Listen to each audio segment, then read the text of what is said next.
yo. Yo. What's going on?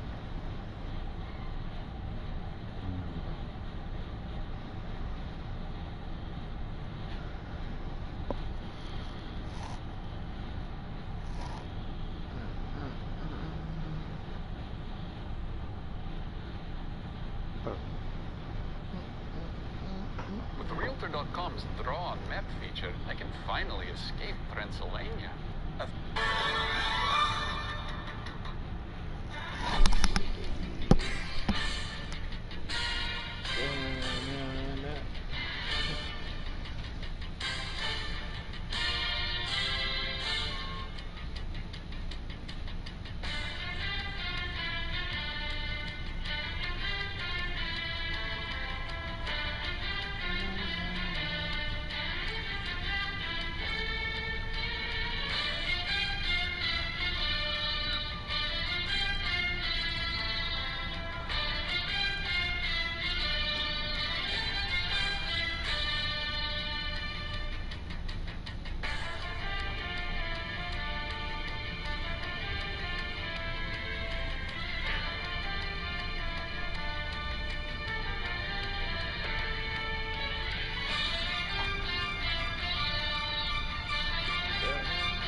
Talking to me?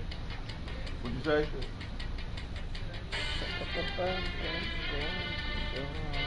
I know, I do. I gotta do way more though. You right.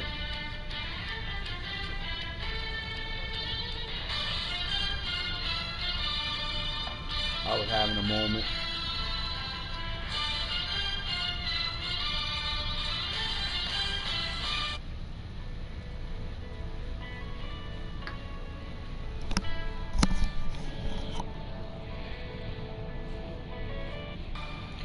Damn, Super Bowl night, huh?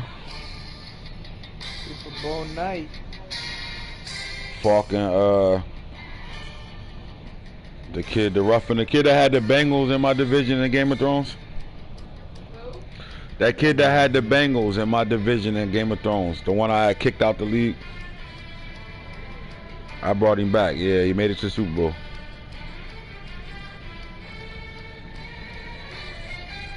She said, I didn't even know he was back. Soft as hell.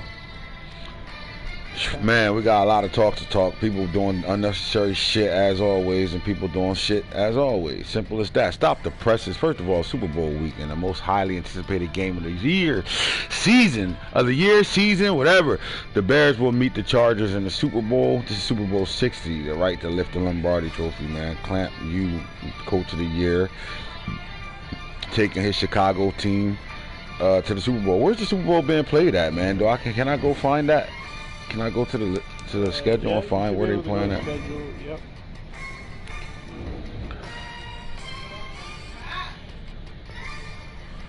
Where can I find it at? No, let's see. Let's see if the news will tell us.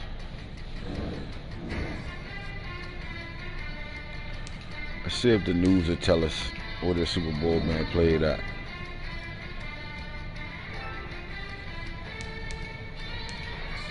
Yo. LB. You know where the Super Bowl being played at, Falk? I'm about to look right now. I can tell you when I look at it. Miami. In Miami again. Another Miami Bowl, Florida. In the MIA. Yeah. We got a lot to talk about. Season 5 recap, man. This was a hell of a season, bro. It was a lot of first times things going on. We got really big hour or so of real talk, man. The conversations is raw dog. You know what I'm talking about? I just talk about shit I like. The league chipping as always, man. We're having a really good RDL5. This is probably one of the most highly active leagues we've had, especially in RDL, in a long time. And RDL usually chips all the way to the end. We at a world record right now. We finishing seasons in under a week and a half. So these guys are rocking right now, man. And if you're a Madden head, connected franchise head, this is how it's supposed to get done. You play active. And we got 2 good teams in the Super Bowl for the first time in RDL 5 right now. You got the Chargers, man, with Coach King Falk. Most of y'all that have played in my leagues know who he is. We're going to dive into the numbers and we're going to dive into everything. But first, let me give y'all a little history about what's going on with these 2 coaches that's meeting up with each other. We have a really good play caller and a passer. We have a really good offensive schemer and a team builder representing the AFC, King Falk and these Chargers. The team is loaded in season 5. They put the right pieces together. They stick to their scheme. And they do some good things. Now, however, they are playing with a rookie quarterback in the Super Bowl for the first time. Deion's child, Shedeur Sanders, is the starting quarterback, man. He knocked out the Jets, knocked out the Ravens, knocked out the Raiders, and he has one more opportunity in the playoffs and to do something no one else has done outside of Trevor Lawrence, which is win a Super Bowl in his rookie year. A little bit about Shedeur, man. They had Justin Herbert in their system. He was the #1 quarterback in the league for 4 seasons straight. The Chargers decided to move forward, cap casualty, and they didn't want to pay Justin Herbert, and they brought in Shedeur Sanders. And let's just take a look at Shedeur, what he's bringing to the table in this Super Bowl game. 5,826 passing yards, 74 touchdowns for 39 interceptions, 67%. Really good numbers for a rookie. Right. For a rookie quarterback, these are really good numbers. Now, Shedeur has really good speed, but isn't known as a dual threat. He's more of a pocket passer. As you can see, he did carry the ball 40 times for 254 yards, 6.3. If you dig into Shedeur, and let's see what he's done even in these playoffs run. Let's see how he looked over the season in the playoff game. So let's start with the wild card. Okay. He had 115.7 QB rating in the wild card game, threw for 260 yards, 2 touchdowns, 1 INT. And was sacked 1 time, man. That protected as a motherfucker, I keep telling y'all. And the Ravens game and the divisional round went up 119.2, 288 yards passing, 3 touchdowns, 2 interceptions, but he had the game-winning drive, man. In under a minute, he went down the field, full field, and got the 7 points in the blizzard without trying to kick a field goal. He didn't rely on his kicker. He got the shit done and threw a nice touchdown pass to another teammate of his, Mighty Mike. Warren Nugget, Mr. Mighty Mike, the wide receiver for Jackson State. Another one of Deion kids. Now this is Deion's child. Goes into the Raiders game, wins that game 23-21, 118.7. He managed the game really well, 142 yards, no turnovers. He was sacked once, but this was a managed game by him, and he showed everything that you need to see in a quarterback he was able to do throughout the playoffs. He gets to that Raiders game, and he does his team a favor by managing the game versus losing the game for them. So you didn't see the rookie-ness start off with him at all throughout these playoffs. He played really well in the playoffs right now. But no, let's not kid ourselves. This offense is explosive as hell, and is really led by Najee Harris. Most people won't think that because he only got 182 carries on the year, and if I was to go to the NFL, that's way below the average of guys running their running backs.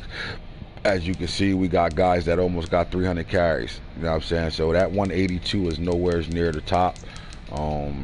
That puts him somewhere about 15 on a carry and tip. 1, 2, 3, 4, 5, 6, 7, 8, 9, 10, 11, 12, 13, 14, 15, 16, 17 in the league carries. 1283, average 7 yards a carry and 15 touchdowns on the season. The team can hit you in all types of ways with these Chargers, man. Like I said, what you're getting is you're gonna get a real football game right now with him. He's going to scheme. He's going to make on-fly adjustments. They have that Peyton Manning feel to them, where they hot route and make a lot of things happen at the line of scrimmage. The coach is highly successful in winning ball games. He finally got over the hump to crushing the Raiders this year. He lost to them twice in the regular season, but was able to pull off the dub in a championship game.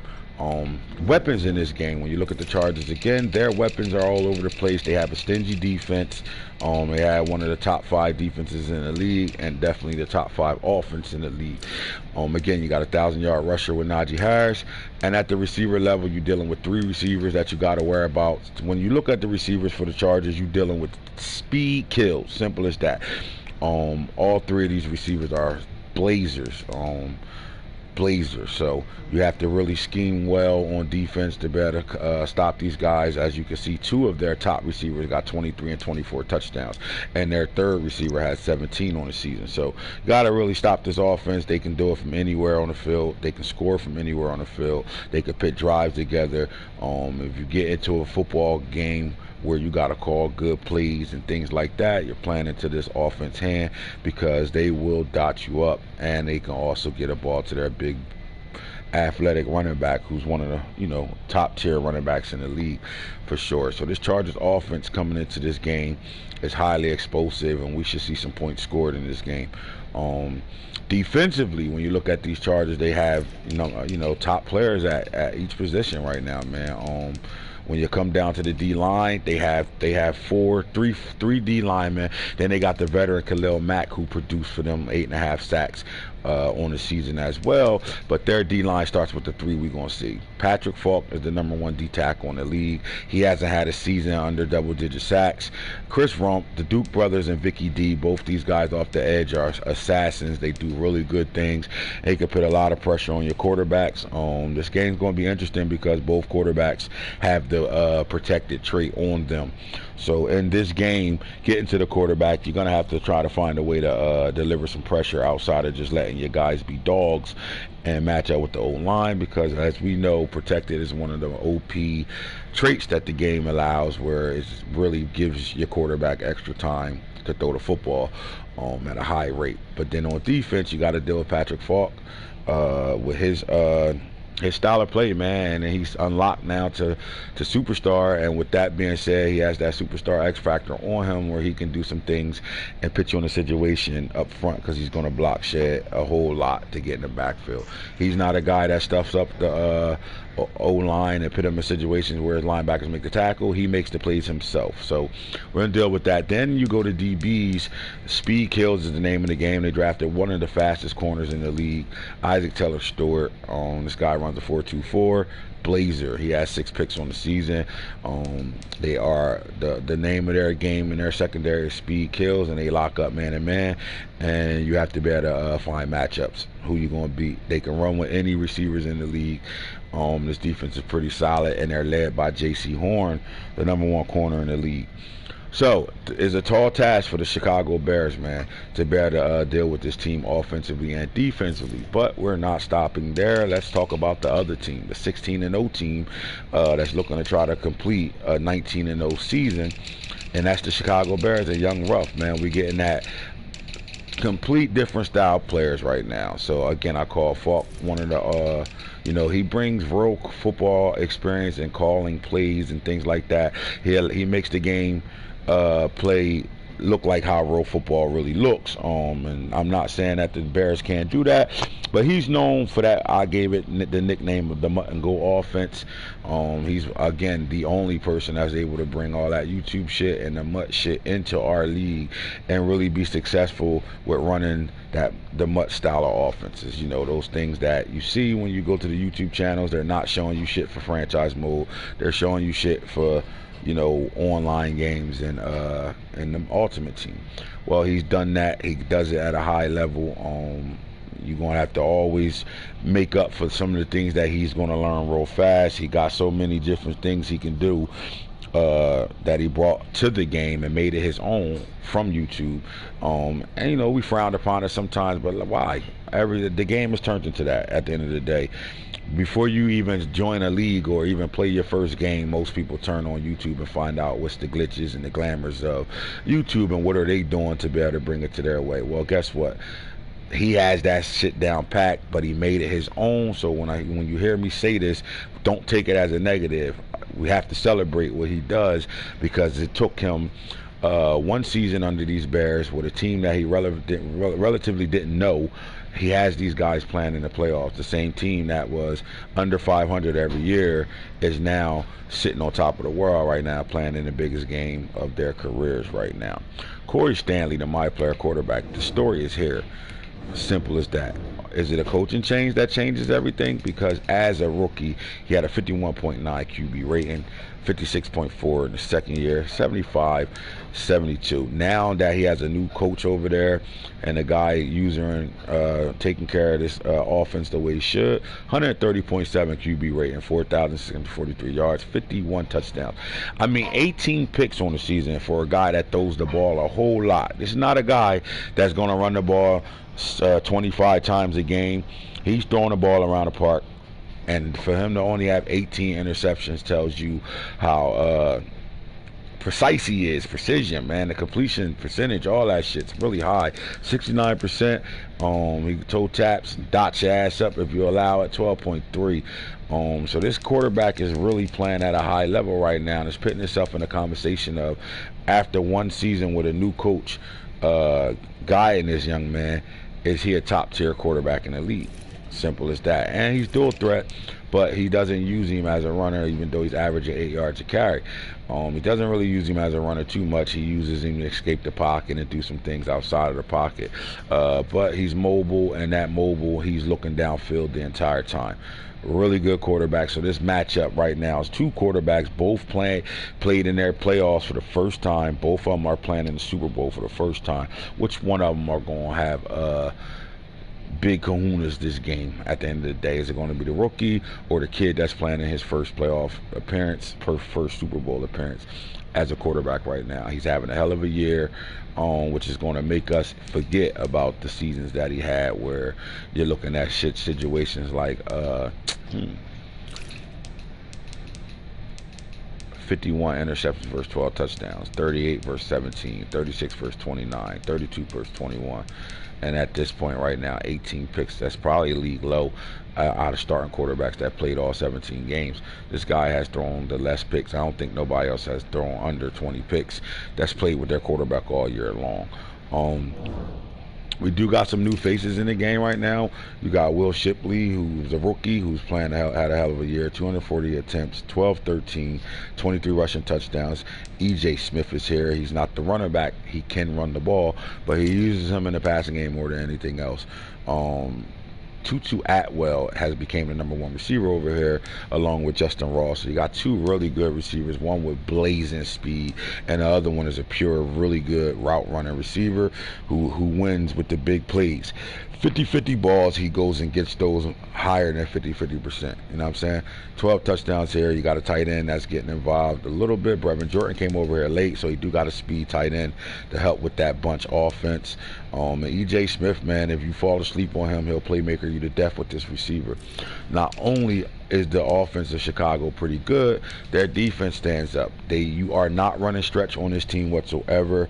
Again, he has that shit down pat where he's going to shoot the A gap. A lot of y'all watched it on YouTube and seen it, but not a lot of y'all can do it the way he does. So his safety play is really well, because he will bring them down to stop the run.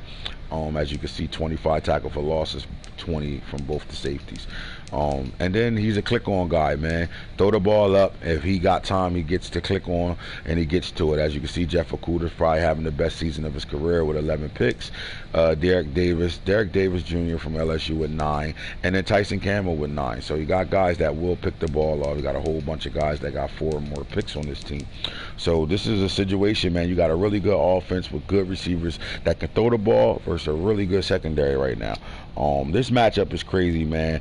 I don't know who's going to win this game, but all I know is you're going to be tuned into a really good football game, man. We got 2 guys playing in the Super Bowl for the first time in RDL 5, Season 5, man. We locked and loaded. We're definitely going to plug this game in at the Facebook channel, so you guys that's on Facebook, our group channel, y'all can watch that game and tune into it, man. We have the Coach of the Year hosting the Super Bowl. Simple as that. Everybody set. And while we doing our shit talking and our real talk, man, the bowl is being played right now. So I just want to talk about the season, man, and what we saw going on, man. This is a hell of a year, man. We had some ups and downs. We had some guys that, you know, were heavy winners, not winning. We had some guys that was not known for winning to win in situations right now. But the off-season moves was really gonna have this whole league shaking and going crazy right now. You gotta get to the trades, man. A lot of shit popped off in the trade department right now. So let's take a look at it. Here we go. So you watch the Patriots go grab 2 quarterbacks. 2 of them. They go get a backup in Davis Mills, who was at one point number 5 in the league in passing yards last year, on his way to the Patriots to really be a backup over there. Patriots trade their 4th round pick, their 6th round pick, their 5th round pick for the quarterback Davis Mills. Raiders trade 2027 2nd round pick, draft pick to the Patriots. Patriots trade 2027 2nd round pick. They swap 2nd rounds for next year. The Patriots trade their 1st round pick, pick 12 in 2027 as well to the Raiders, and the Patriots trade their number 1 overall pick to the Raiders. Raiders trade quarterback Trevor Lawrence to the Patriots and cornerback Mikael Wright. So they traded a top 5 corner and the number 1 at times, or number 2 quarterback in the league since he's been in the league. Trevor Lawrence is on his way to New England to play for Coach Hellberger. So that was a hell of a massive trade right there. Was it the best trade? I don't know yet. We're gonna see it play out. All I do know is that it tells us that the Raiders are in reset mode right now. They're in good hands. They still got Henry Ruggs. Tetris is over there, and they still got MC8 there with that offensive line. So whoever they bring in the building, whether they bring a quarterback in through the draft or they trade for a quarterback, the Raiders are still in good hands, man. Really good hands. So the Falcons trade their 4th round pick in 2026 to the Colts. Colts trade strong safety Nick Wake to the Falcons. Colts trade runner right outside linebacker Will Anderson to the Falcons. So the Falcons is still busting moves and getting some guys in the building. Falcons trade wide receiver Rashad Barner to the Colts. I don't understand why he giving up guys that he got made for him, but that was a robbery. I don't know how that got through. There's no way that should have even went. Well, nah, Will Anderson demands that. Nick Wake. I don't know about that one there. Now somebody got robbed like a motherfucker. But here we go. The 49ers trade 2027 2nd round pick and 2026 4th and 2026 2nd round pick to the Seahawks to go get the hot DK Metcalf. Now DK Metcalf is getting up there in age a little bit here, but he's still a good piece to go to the 49ers with that run game. Imagine having to put 8, 9 in a box to stop the run and one-on-one with Julio. I mean, one-on-one with DK Metcalf. Think about it. That's a hell of a trade right there. I like that trade all across the board. You got 3 draft picks for DK Metcalf. He's at the 49ers. Now, the Seahawks is hoping that the 49ers not being able to throw the ball. They are a complete running team. That DK won't really come back to haunt them. But you traded him in your division. You got 3 picks for him, but you traded him in your division. So good luck with that. And then the 49ers kept the tree shaking right now because they go and get they give up their future 1st round pick and this year's 2nd round pick to the Browns to get cornerback Denzel Ward. They needed Denzel Ward in the worst way. The cornerbacks for the 49ers were very young and really couldn't get the job done this year. They needed a stud to come in there, and this was a hell of a move. The 49ers, to me, is fucking with that Trevor Lawrence trade and McCall trade. So looked like the Patriots and the 49ers both got them 2 players to really do some damage for them and turn their seasons and their fortunes around.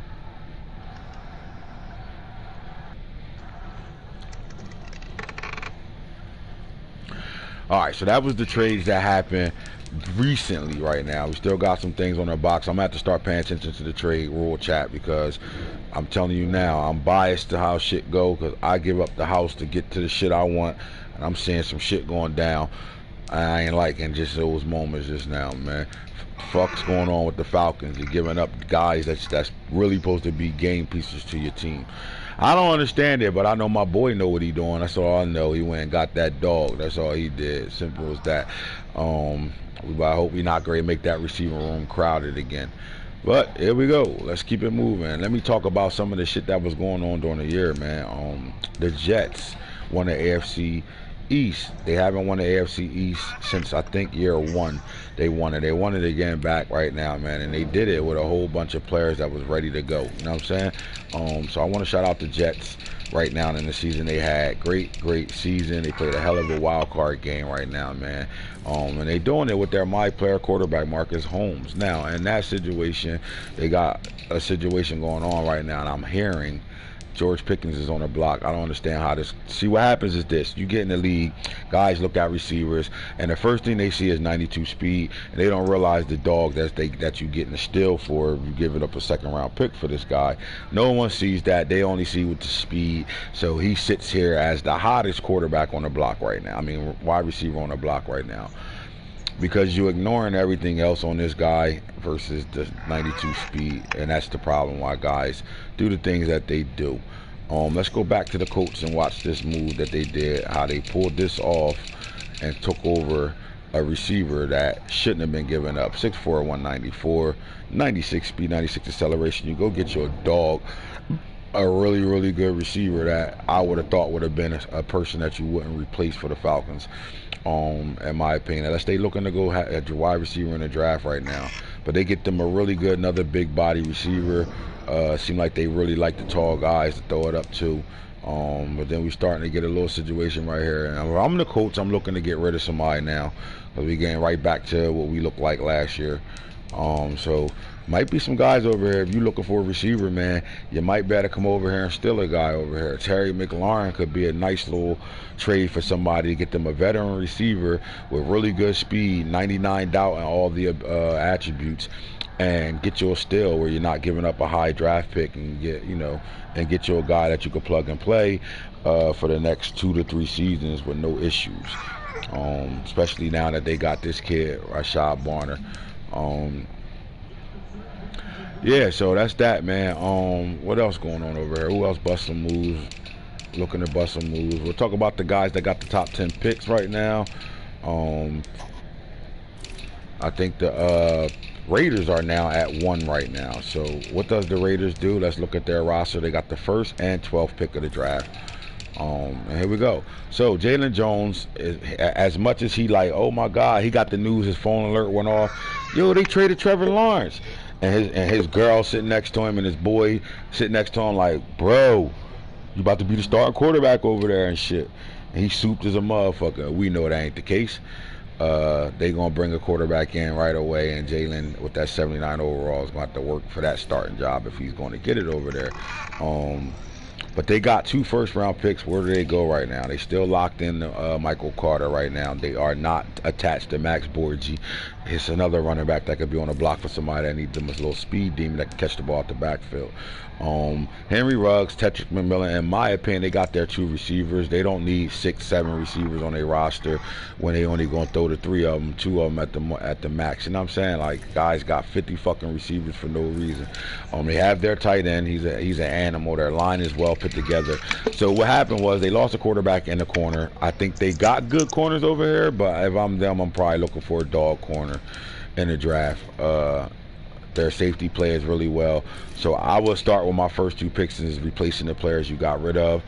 move forward from there. And then in the rest of the draft, you can address pretty much anything you want. I would think they're going to go to defense heavy, but who knows? But they have the #1 pick. The #2 pick, don't know if the Dolphins is going to keep that pick or not. But if I'm the Dolphins, I'm addressing the offensive line. You lost Tucker in a free agency pool. You didn't sign him back. You lost him. I think you definitely need to replace that offensive line and get you a solid left tackle over here to plug and play right now to keep this Dolphins team back to the playoffs where they've been for 2 seasons up until this year. Simple as that. I think the Vikings are our #3 team in this draft. Let's take a look.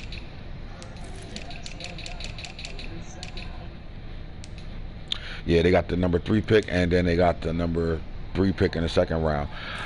I would, if I'm him, I'm trading for a receiver. I think they do need another receiver over here. Burton stepped up and became an animal for this team. I know you see some good speed. They got 1,000 receivers over here. I just don't think none of these guys are the guys that they really to move on for. Jimmy Callaway has really good speed, but I don't know how effective he was on the year, and he's a normal, so 1 catch, 12 yards with that type of speed. If I'm him, I would have worked him in and got him busy. Amari Rodgers, are you going to pay him? What's the case over here? Kirk don't get no burn whatsoever. And then you got the 6'4" kid that you can work in. But again, none of these guys are threats. Because you got Burton and he had the year he had last year, you need to find you another receiver, because people are they're gonna lock in on this kid. They're gonna know he's your guy. You want to get him the ball. You need another guy in the worst way. Me personally, I would take that #2 pick and go find me a dog receiver. I would love to see a George Pickens go here, but I doubt he feel like he's worth that with 92 speed. And again, people chase speed over everything else, so I doubt he think that's worth it to him. But if he did, that would be a hell of a possession receiver when you already got the playmaker over there. If not, let's look at the roster and see what they need to do. Most guys don't value getting linemen. You saw what the Bears did with offensive linemen. He drafted 3 of them with his first 3 picks, and he's playing in the Super Bowl right now. Simple as that. 3 superstar offensive linemen got that boy playing in the Super Bowl. But the rest of these guys are going to keep doing what they always do, hard-headed, make soft behinds, and they're going to continue to draft speed in the same position over and over and over again. And then they'll be looking at your team when you whoop their ass by 60. And this is not a insult to the Vikings. I'm not saying he does that, but I'm just saying I think they could probably process this and get a good lineman. They had a pretty solid line over here. In my opinion, I think they can go defensive line, maybe right guard. Nah, they got pretty good linemen over here. They all right, but what about the line? Dallas Turner, maybe another guy to go with this superstar. I mean, Andre Anthony's pretty solid, but he on star. You want to try to win with the #3 pick. You want to get you a superstar with that pick. So I would process that, and then maybe go D tackle 2, and you can move Janarius Robinson's back to defensive end, and you got yourself a dog D tackle. So who knows, man? Hopefully they don't, Singleton. Let me see. Maybe linebacker 2 is a good situation to have over here. So it looks like they have to go defense if they don't go wide receiver with the 3rd pick. Somewhere on the defense. I don't think they need to worry about the secondary. Maybe safety. Not sure. They got Elijah Clark playing safety versus corner, which I thought he should have been at corner, but whatever. They do got the my player back here, so maybe they will have to go somewhere between the front 7 on defense, in my opinion. So I don't think they can go wrong picking one of the front 7s on defense in this situation. All right, so draft picks. The Ravens slide up to #4. And at the end of the day, Ravens have luxury picks really right now. They don't really need too much of anything at all. So whoever they pick is a guy that they can replace a contract situation with going forward. So I don't think they really need too much of anything. They've been playing with the same offensive line.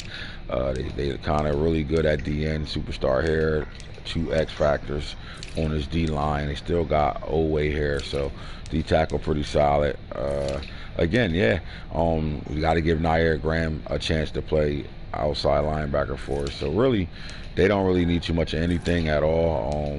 But we do have to take in consideration we got guys coming up for contracts that might not be here. So even though it's a luxury pick, it has to be a really good pick. Yeah, really good pick here. So we'll see how it goes right now. With the #5 pick is the I want to say the Washington football team. I believe so. Number 5. Let's look at it. Number 5. Might be at Yep, 6. number 5 with the Washington football At 5, team. yeah. All right. I like their offense right now. They got the dual threat and Kevin Harvey. They really good at running back. Amari Braxton, Chad Johnson over here. They really good at receiver. I'm gonna be honest with y'all. He likes Jack Stoll, but I think at 5 there's a tight end in this draft. If it's one worth it, that's a top 5 to 10 tight end like player to go get, because tight end could be a weapon for him. I don't know if it's one in this draft class or not, but I would say that they need one of those splash guys. Those guys, you know, a 90 speed tight end if it's out there. I think they kind of are right on the line right now. Although they could go lineman here as well if they want to address the offensive line, because the one thing they do well is they address the defense right now. So my guess would be Montez Sweat at 29. He had a down season this year. Do you go D line right now? Because you did pick Javier Ritzy from last year. But do you go? He got Dinoff. He got Cade Dinoff too. Shit.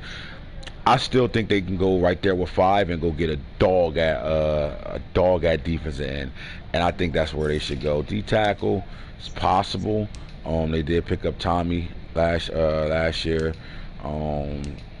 They got some guys, but not good strength guys. These guys need to be cut.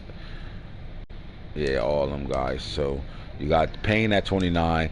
I think they can get away with D tackle. They can come back later on and probably go D tackle again. I think for real they need to go get a guy to replace Montez Sweat. And if I'm the Washington football team, in my opinion, what I would do is I would get his replacement right now, and then he'll be on the trade block after the draft. I will put Montez Sweat on the block. And get some offers for him right now. Like start looking on that, because it's time to move on from him. In my opinion, you gotta better save some money too. So it's time to move on from him. And this class got some good DNs coming out. I will go at 5 and go get the best DN on the board. If he's a top 5 worthy pick, you know what I'm saying? Like, you know, you got to win in the top 10, especially at the top 5. You got to get your superstar at that moment. So I like them there. Number 6 on the board would be the Jaguars or the Texans, I'm assuming. Let's go find them. Jags are at 7. Texans at 9. Eagles. It's going to be the Eagles. Eagles are at 6. And then honestly, I don't have to go no further than the offensive line. I think they should go offensive line with their first 2 to 3 picks. Flat out offensive line, because what happens is they'll be the ones this will be the new Bears. Go get the offensive lineman, get you some superstars real fast, fix that line, and give Justin Herbert some protection right now. You got weapons already. Get him some protection right now and keep it pushing. The Eagles need to go offensive line in the worst way. All the way across the board, they need to go offensive line. Simple as that. All right. Number 7. Who was number 7, Nano? The Jaguars. Jaguars are number 7. Jags are 7 and 14. They do have their franchise quarterback. They are solid at running back. However, they are getting a little old at receiver right now. They do got Marvin Harris, and they got Chris Olave here. I think that the Jaguars need to go wide receiver at 7 right now. They get the best receiver on the board at 7. At 8, who we got at 8? The Texans was at 9, right? 9? Okay. Motherfucker! Yeah. Titans are at 8. Titans are at 8. All right, so let's take a look at the Titans. Sam Howell's here. They got their 2 running backs. All right, A.J. Brown getting up there in age. I think they're solid at receiver. McKitty, they got 2 really good 3 tight ends. That's pretty good. Do they go line here? It's a possibility they can be another guy that go line. Although they got a couple young heads there. Could they go offensive? Nope, I already know where they need to go. They need to go defensive end in the worst way. Flat out. Yeah. Defense. They need to go D-line. D-line flat out. I don't care. And if I'm them, I'm going D-tackle. Getting the best D-tackle on the board. and clean up that D line. And I will come back and go D line twice if I'm them. And who has the 10th pick? Yeah. The 10th pick would be good.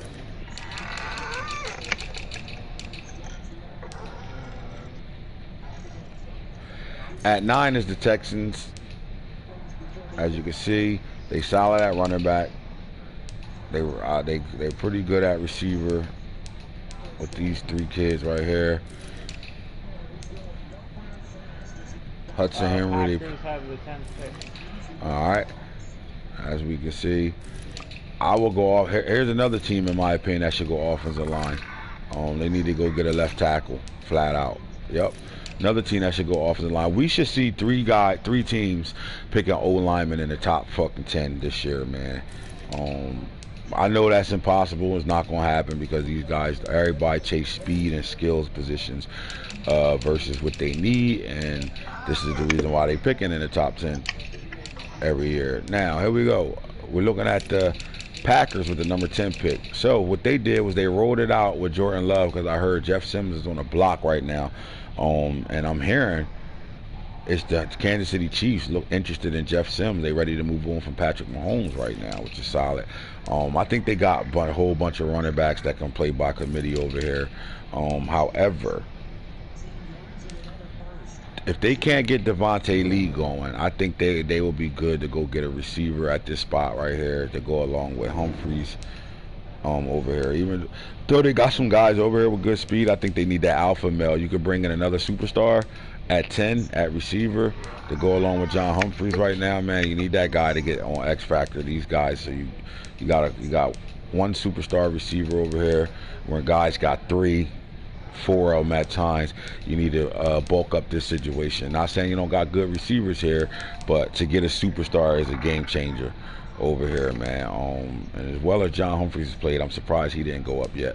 But you need that guy to come in, a superstar guy that can, blow the top off of the defense and play in your system, which is a possession type of receiver, big body receiver. I really know who they can go get at fucking 10 right here in this draft coming up, man. Got a big body receiver that can be a complete playmaker for you, that can run your route concepts, catch the hard catches, the 10-yard routes, the mid-running routes, stuff like that, and just be a great route runner for you.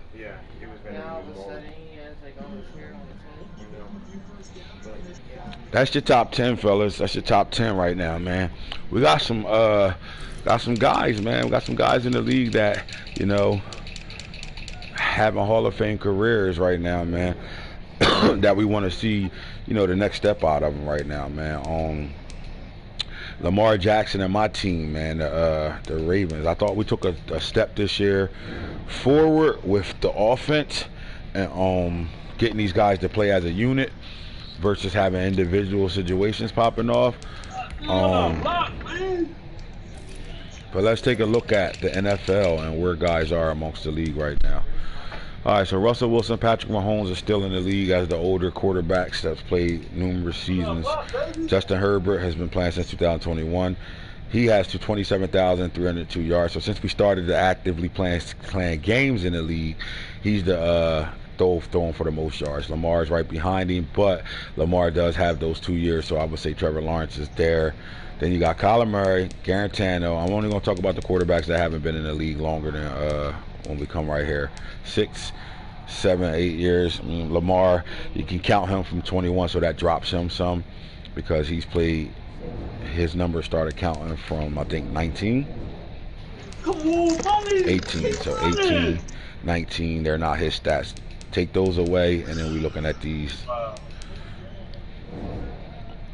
But you got Justin Herbert, Lamar Jackson, Trevor Lawrence, Kyler Murray, Jared Garantano, Corey Richardson, a my player, Trey Lance, Corey Stanley, Marcus Holmes, Kellen Mond, Jordan Love, Zach Wilson, Davis Mills is here, Hurts, Fields, all these guys ain't playing. Rattler, Daniels, Mahoney, Crumbs over there, Ugalele. Got these type of guys in the league that's producing, and they are doing it at a high level.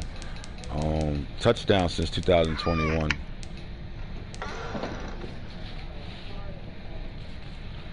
Trevor Lawrence 317, Justin Herbert 306, Patrick Mahomes 278, 277 from Lamar, Kyler Murray 235, 207 for Corey Richardson, Garantano 186.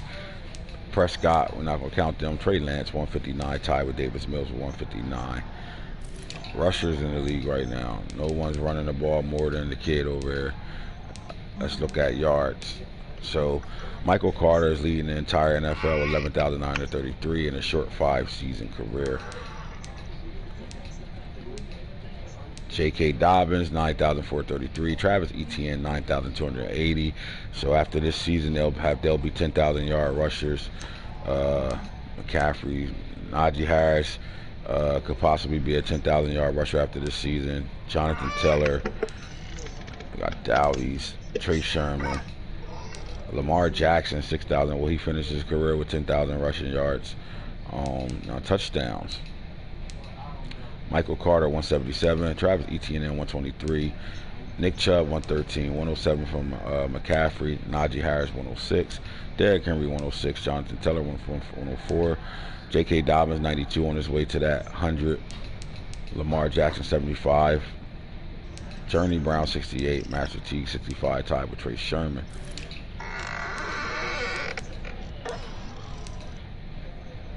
Odell Beckham 12,184 yards. Jalen Waddle 11,193. Tyreek Hill 10,979. Metcalf 10,264. Swartz on his way to a 10,000-yard season career. Eskridge on his way to a 10,000-yard career. Devontae Smith is not too far away from the Henry Ruggs. DJ Chark, John Ross starting to come down. Curtis Samuel lost some. Jamar Chase is way behind with 6,841 touchdowns at receivers right now. Jalen Waddle 145, Devontae Smith 122, Eskridge 120, DK Metcalf 104, and then we got a whole bunch of guys chasing that 100 touchdown career right now. Defensively, we're going to talk about sacks right now. Aaron Donald 145.5, Von Miller old ass, Myles Garrett 123.5, Khalil Mack with 115.5, Donnell 193.5, Frank Clark 91, Lawson with 85.5, Joey Bosa 85.5, DeMarcus Lawrence 85. So as you can see, the old veterans all 76. Now Chris Jones, now you start getting to the guys. Vicky D 74, Max Crosby 72.5, Rump with 72.5. So this is Darius Smith. Coach DC404 plays really well with this guy, 72.5. TJ Watt 69.5. Chase Young 69. Basham 68.5. Montez Sweat 67. Nick Bosa 66. Patrick Falk at D tackle with 64.5 sacks in his career. INTs right now. Derwin James 65. Brian Mills 62. Isaiah Simmons 50. J.C. Horn 49. Trey Brown. I told y'all Trey Brown was a dog. 46. Jalen Ramsey 44. James Wiggins at safety 44. Denzel Ward, the new 49er 44. Jonathan Abrams 44. Minka Fitzpatrick 43. Griffin 40. Marshawn Lattimore 39. Akuda 39. Matthews 39. And so on. Probably gotta go to the NFL to see some names you ain't see. Stingley with 47. Like I said. And in the NFC, I'm quite sure we missed a name or two over here. Isaiah Simmons with 50. We didn't see his name up there at the linebacker level. It's crazy. So as you can see, guys are playing, man. The league ain't nowhere near over. We're playing. I'm going to cut this short. I said it would be about an hour, a little under that. I'm cutting it short because the Super Bowl has been played. Got to get to that game. If you are not in this league and can't see it from the chat, please, if you're not in the Madden Franchise Junkie Facebook page, Facebook group, join it or ask for an invite to the Madden Franchise Junkies Facebook page, and you can watch the Super Bowl over there. When I come on tomorrow, we'll be doing Stop and Talk for Madden Franchise Junkies, the Junkie League. We'll be on tomorrow during afternoon time, lunchtime special. So we out of here. Let's watch the Super Bowl and get shit popping. You heard? Holla at me.